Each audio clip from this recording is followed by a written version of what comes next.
establishing a team identity, and I think that's what they're kind of missing in the previous split. Is they just kept trying different things, and then they never actually were able to get that identity.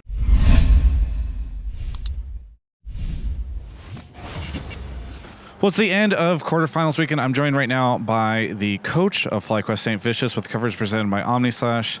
So, Saint, pretty rough 3 games for you guys. Before we talk about the rest of the split, maybe we should tackle that. What do you think went wrong? I think that our last 2 weeks of practice weren't anywhere near as good as like they were during the split. Some of that's because I don't want to be like, oh, this is why we lost, but we had players that were sick, and we had to cancel a lot of scrim days, and they weren't able to go into solo queue and play a lot of the champions that they were able to play. And then I feel like because of that, we kind of lost trust in each other because we were trying to, develop new strategies and things like that. So we weren't actually. You could see that. Let's say our last game, we were it's all right, we've done most of the steps to succeed in the game, and then because we didn't get to practice enough, it's all right, we're skipping steps, and we just can't close it out with that team comp, So we couldn't actually branch out into new styles.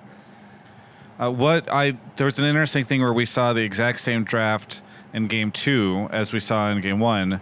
A lot of people probably would think oh, well, they lost with this. Why do the same thing for game 2? Why did you guys come back with that? We were actually winning the game in the first game, and it was a comp that you have to play through Kaisa and Alistar being the lane of pressure, and we made mistakes. We grouped on them and tried to fight around mid and things like that in the first game. And we talked about it that we would try to play around the Kaisa Alistar lane in the second game, and we just failed to do that. That's maybe kind of the confidence thing that I talked about, and just that type of stuff. We just aren't playing our team comp properly. Yeah. So, we were winning most of the game the first game though, so yeah. It's whatever. That's fair. Now, I haven't had a chance to talk to you this split, but I definitely feel like you are in the running for coach of the split, given just the crazy transformation that we saw with FlyQuest this year. You guys up near the top for basically the entire split, as opposed to in the past, FlyQuest has been an organization that struggled. There's a little bit of a roster change, but it's not like a situation where during the break we saw a ton of all-stars and MVPs and all these guys show up. What has this experience been like for you, sort of lifting or being a part of and helping FlyQuest lift up? It was kind of rough when I first got on the team because the team's fundamentals were things that they should have learned in spring. They didn't really have any grasp of. So I had to spend pretty much the first half of the split just kind of building the team from the ground up and be you do this here and you do that, all the basics and things like that, which I feel a lot of the other teams had the luxury of ironing out in spring. So we kind of had a rough first half of the split, and then once we got the details down, and then one or maybe 2 or 3 team comps that we want to play, and we were able to just kind of run with that, and we had a pretty good split with that. And just as far as the players, all the players on the team are incredibly hardworking. You don't have to be on them or anything. If you tell them to do something, they just do it instantly, and they're gonna grind it out really hard. And nobody's toxic. Everybody's really friendly with each other. If somebody has a bad game, they'll just pick the other person up really fast. And even if you have an argument over something, it gets resolved instantly. So it's that's why the team was able to grow so fast and adapt and learn things. And I think that's really important in it, is a team atmosphere and for improvement and just how fast you can do things. Yeah.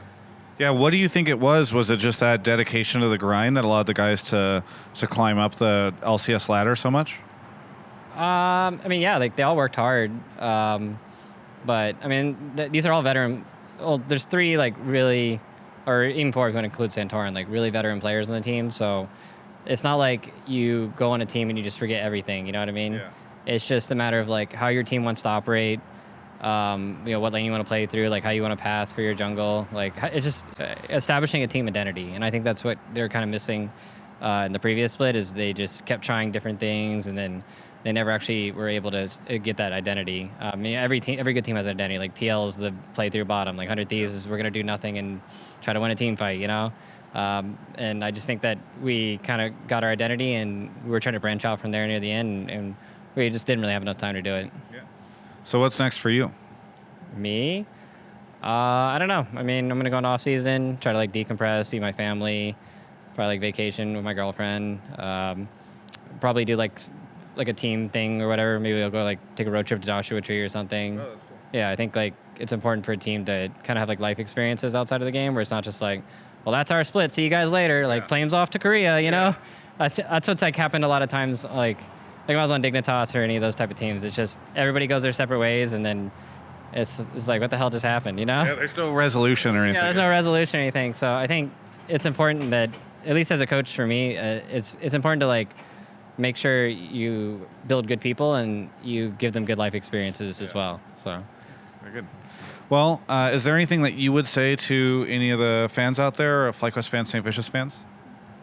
Thanks for everybody supporting me. There's like still people who sub to my stream, even though I literally never stream anymore. Yeah, thanks for supporting us. Are you going to stream now?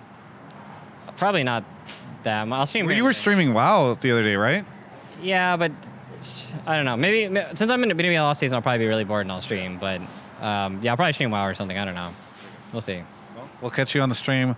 Thanks so much for the interview, and best of luck in the running for the Coach of the Split. I think definitely you did crazy stuff with the team, so it's exciting. Thanks. For everyone else, you can check out the rest of my coverage of all things esports right here on my YouTube channel.